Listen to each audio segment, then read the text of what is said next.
नमस्कार सभी को। जैसा कि एक तरफ 100 डेज रीडिंग कैंपेन अभियान तो चलाया ही जा रहा है और दूसरी तरफ आज एक और नया आदेश पत्र जारी हुआ है जो कि महानिदेशक स्कूल शिक्षा एवं राज्य परियोजना निदेशक की तरफ से है और जो मिशन प्रेरणा की ई पाठशाला 6.0 के क्रियान्वयन के संबंध में है। इसका मतलब कि मिशन प्रेरणा की ई पाठशाला फेज 6.0 अब प्रारंभ हो चुका है। तो इस पर हम एक नज़र डाल लेते हैं। सेवा में प्राचार्य जिला शिक्षा प्रशिक्षण संस्थान समस्त जनपद उत्तर प्रदेश, फिर जिला बेसिक शिक्षा अधिकारी समस्त जनपद उत्तर प्रदेश। यहाँ पर पत्रांक संख्या लिखा हुआ है, विषय में लिखा है मिशन प्रेरणा की ई पाठशाला 6.0 के क्रियान्वयन के संबंध में।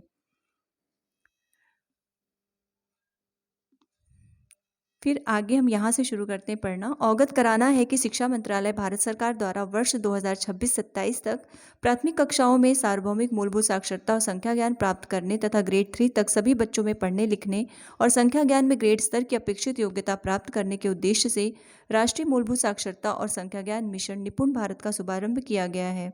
तत्क्रम में निपुण भारत मिशन के प्रभावी क्रियान्वयन हेतु शासनादेश संख्या और दिनांक 23 दिसंबर 2021 जारी किया गया है। कक्षा 1 से 8 तक शिक्षा ग्रहण कर रहे छात्र छात्राओं की शैक्षणिक गतिविधियों सीखने की क्षमता पर कोई प्रतिकूल प्रभाव न पड़े, इसके लिए बेसिक शिक्षा विभाग द्वारा अप्रैल 2020 से ही मिशन प्रेरणा की ई पाठशाला का संचालन किया जा रहा है।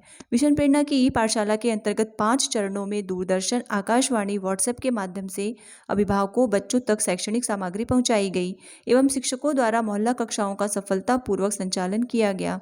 तत्क्रम में बेसिक शिक्षा विभाग द्वारा वर्तमान में भी बच्चों तक 100% पहुंच सुनिश्चित करने के लिए ई पाठशाला का छठा चरण प्रारंभ किया जा रहा है, जिसके अंतर्गत विद्यालयों शिक्षकों द्वारा निम्नवत गतिविधियों का संचालन सुनिश्चित किया जाएगा। तो पहला है शैक्षणिक सामग्री का प्रेषण। ई पाठशाला के संचालन हेतु राज्य स्तर से कक्षावार एवं विषयवार शैक्षणिक सामग्री व्हाट्सएप ग्रुप के माध्यम से प्रेषित की जाएगी, जिसे शिक्षकों द्वारा प्रेरणा साथी अभिभावकों के व्हाट्सएप ग्रुप पर साझा किया जाएगा। प्रत्येक शनिवार को व्हाट्सएप के माध्यम से साप्ताहिक क्विज प्रतियोगिता संबंधी सामग्री प्रेषित की जाएगी। राज्य स्तर से प्रेषित शैक्षणिक सामग्री के अतिरिक्त शिक्षकों द्वारा भी विषय पर आधारित शैक्षणिक सामग्री प्रेरणा साथी एवं अभिभावकों के माध्यम से बच्चों को उपलब्ध कराई जाए। साझा की गई सामग्री पर बच्चों को अभ्यास एवं हल करने के लिए निरंतर प्रोत्साहित किया जाए। प्रेरणा लक्ष्य ऐप, रीड अलॉन्ग ऐप और दीक्षा पर उपलब्ध शैक्षणिक सामग्री से प्रेरणा साथी बच्चों एवं अभिभावकों को जागरूक किया जाए एवं उक्त ऐप के माध्यम से बच्चों को पढ़ने के लिए प्रेरित किया जाए। सेकेंड पॉइंट है 100 डेज रीडिंग कैंपेन का संचालन। निपुण भारत के अंतर्गत 100 डेज रीडिंग कैंपेन की शुरुआत की गई है। तत्क्रम में राज्य परियोजना कार्यालय के पंत्रांक रीडिंग कैंपेन दिनांक 3 जनवरी 2022 के माध्यम से विस्तृत दिशा निर्देश प्रेषित किए गए हैं तथा साप्ताहिक रूप से गतिविधियों की सूची, इन्फोग्राफिक्स आदि प्रेषित किए जा रहे हैं। कोविड महामारी के कारण जब तक बच्चे विद्यालय में नहीं आ रहे हैं तब तक निम्नवत आधार पर 100 डेज रीडिंग कैंपेन का संचालन किया जाए। 100 डेज रीडिंग कैंपेन के अंतर्गत गतिविधियों का साप्ताहिक कैलेंडर तैयार किया गया है, जिसे बच्चों, माता पिता, भाई बहनों एवं परिवार के अन्य सदस्यों की सहायता से किया जाना है। तत्क्रम में अभिभावकों एवं समुदाय की सक्रिय प्रतिभागिता सुनिश्चित करने के लिए राज्य स्तर से प्रेषित साप्ताहिक गतिविधियों के कंटेंट नियमित रूप से प्रेरणा साथी बच्चे अभिभावकों को व्हाट्सएप आदि के माध्यम से उपलब्ध कराए जाएं। अभियान को प्रभावी बनाने के लिए प्रति सप्ताह निर्धारित गतिविधियां संपन्न कराई जाएं, जिससे कि दिए गए सप्ताह में गतिविधियों को दोहराया जा सके और अंततः इसे समझकर साथियों और भाई बहनों के साथ स्वतंत्र रूप से क्रियान्वित करने में बच्चे सक्षम हो सकें। रीडिंग कैंपेन की सामग्री मोहल्ला कक्षाओं के माध्यम से बच्चों एवं अभिभावकों को साझा किया जाए। जनपद, ब्लॉक, पंचायत स्तर पर कार्यरत स्वयंसेवी संस्थाओं से भी अपेक्षित सहयोग लिया जा सकता है। प्रेरणा साथी द्वारा इस अभियान के संचालन हेतु बच्चों को घर पर ही पठन सामग्री उपलब्ध कराई जाए। तीसरा है प्रेरणा साथी से सहयोग। बच्चों की ऑनलाइन शिक्षा की निरंतरता को बनाए रखने के उद्देश्य से पूर्व की भांति प्रेरणा साथी के रूप में स्वैच्छिक सहायता देने के लिए तत्पर निकट रिश्तेदार, पड़ोसी या स्कूल समुदाय के ऐसे शुभचिंतक उक्त प्रेरणा साथी के प्रति अभिभावकों की सहमति भी हो की पहचान की जाए, जिनकी शिक्षा के क्षेत्र में रुचि हो तथा जिनके पास स्वयं का स्मार्टफोन एवं इंटरनेट सुविधा उपलब्ध हो। प्रेरणा साथी से निम्नांकित बिंदुओं के संबंध में सहयोग हेतु अनुरोध किया जाए।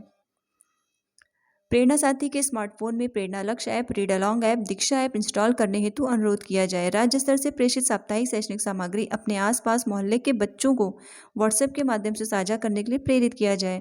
जिन अभिभावकों के पास स्मार्टफोन नहीं है, उन बच्चों को अभिभावकों की उपस्थिति में प्रेरणा साथी द्वारा प्रतिदिन कम से कम 30 मिनट तक प्रेरणा लक्ष्य ऐप, रीड अलॉन्ग ऐप एवं दीक्षा ऐप का प्रयोग करते हुए अभ्यासकार कराने हेतु प्रेरित किया जाए। प्रत्येक शनिवार को आयोजित होने वाली साप्ताहिक क्विज प्रतियोगिता में बच्चों को प्रतिभाग करने हेतु प्रोत्साहित किया जाए एवं मोहल्ला कक्षाओं के संचालन में भी यथा आवश्यक सहयोग प्राप्त किया जाए। मोहल्ला कक्षाओं का संचालन। कोविड-19 प्रोटोकॉल का अनुपालन सुनिश्चित करते हुए शिक्षकों द्वारा पूर्व की भांति मोहल्ला कक्षाओं का संचालन किया जाए। मोहल्ला कक्षाओं के प्रभावी संचालन हेतु निर्देश निम्नवत हैं। प्रधानाध्यापक द्वारा ग्राम प्रधान, विद्यालय प्रबंध समिति के सदस्यों एवं अभिभावकों से अपेक्षित सहयोग प्राप्त करते हुए मोहल्ला कक्षाओं के संचालन के लिए सार्वजनिक स्थान यथा पंचायत भवन, ग्राम सचिवालय, खेल का मैदान इत्यादि का निर्धारण किया जाए। मोहल्ला कक्षाओं के संचालन के समय बच्चों को दूर दूर बैठाकर पठन पाठन कराया जाए तथा राज्य स्तर से प्रेषित शैक्षणिक सामग्री बच्चों अभिभावकों के साथ साझा की जाए। मोहल्ला कक्षाओं के संचालन में कोविड प्रोटोकॉल का पूर्णतः अनुपालन यथा सभी बच्चे शिक्षक मास्क लगाएं, बच्चे 2 गज की दूरी पर बैठें तथा सैनिटाइजर की उपलब्धता आदि सुनिश्चित किया जाए।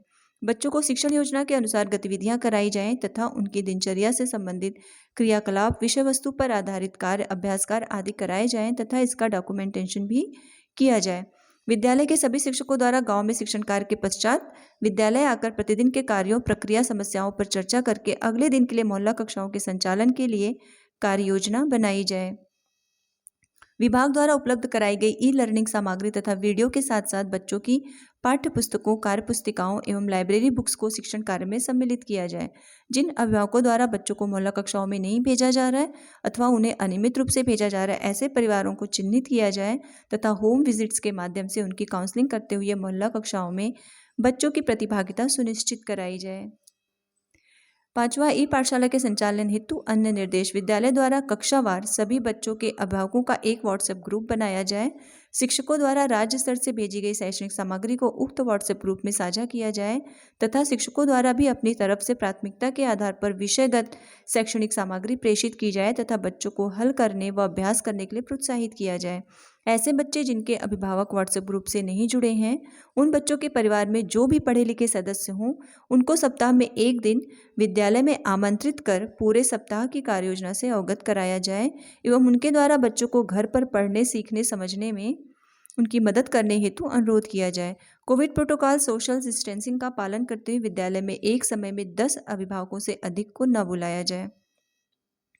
प्रधानाध्यापक द्वारा विद्यालय में कार्यरत सभी शिक्षकों, शिक्षा मित्र, अन्वेषकों के मध्य बच्चों को कक्षावार अथवा संख्यात्मक विभाजन सुनिश्चित किया जाए, जिससे कि सभी शिक्षक, शिक्षा मित्र, अन्वेषक द्वारा बच्चों, अभिभावकों से संपर्क स्थापित किया जा सके।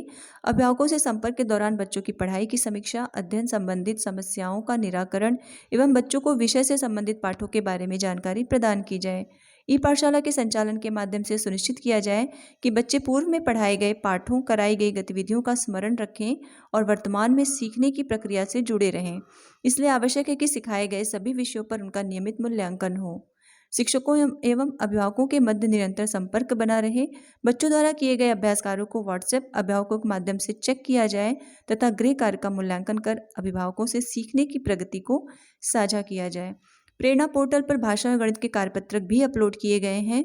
शिक्षकों द्वारा उक्त कार्यपत्रकों की सहायता से बच्चों से अभ्यास कार्य कराए जा सकते हैं।